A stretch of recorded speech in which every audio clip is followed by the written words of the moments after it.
আসসালামু আলাইকুম প্রিয় ভিউয়ার্স। আজ আমরা আলোচনা করছি নবম দশম শ্রেণীর বাংলা দ্বিতীয় পত্র বইয়ের পরিচ্ছদ ১৩ থেকে, যেটির বিষয় হচ্ছে সন্ধি। এ অধ্যায়ে যে এমসিকিউগুলো রয়েছে সেগুলোর সমাধান করব। ১ নম্বরে যে প্রশ্নটি আছে সেটি হচ্ছে, পাশাপাশি ধ্বনির মিলনকে কি বলে? সঠিক উত্তর হচ্ছে ঘ, সন্ধি বলে।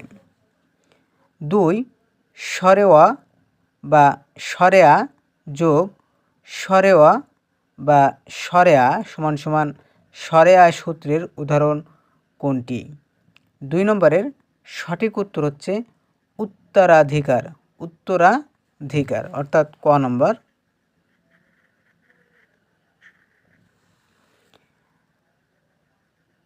স্বরের সঙ্গে স্বরের যে সন্ধি হয় তাকে কোন সন্ধি বলে?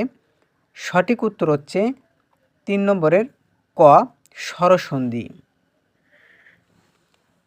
গো যোগ আদি গবাদি কোন সূত্রে সিদ্ধ? ৪ নম্বরের সঠিক উত্তর হচ্ছে ক, ও যোগ অন্য স্বর সমান সমান অব যোগ স্বর।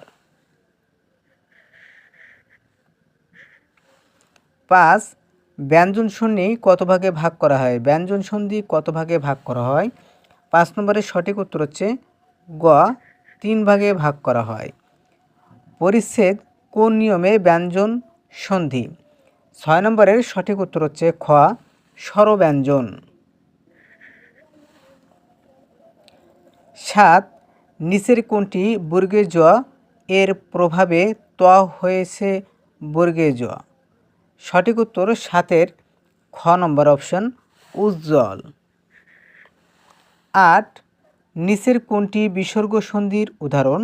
সঠিক উত্তর হচ্ছে ৮ নম্বরের ঘ, মনোযোগ।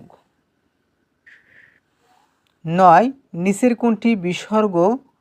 কোনটিতে বিসর্গ ও হয়ে গেছে? সঠিক উত্তর হচ্ছে ৯ নম্বরের গ, তিরোধান। ১০, নিপতনে সিদ্ধ ব্যঞ্জন সন্ধি কোনটি? সঠিক উত্তর হচ্ছে ঘ নম্বর, একাদশ। তো প্রিয় ভিউয়ার্স, এই ছিল আমাদের আজকের পরিচ্ছদের আলোচনার বিষয়, যে এমসিকিউগুলো সেগুলো সমাধান। তো আপনারা যারা এখনও চ্যানেলটি সাবস্ক্রাইব করেন নাই, চ্যানেলটি সাবস্ক্রাইব করে রাখুন। আমরা আগামীতে আপনাদের সকল পরিচ্ছদের ভিডিওগুলো একে একে আপলোড করব।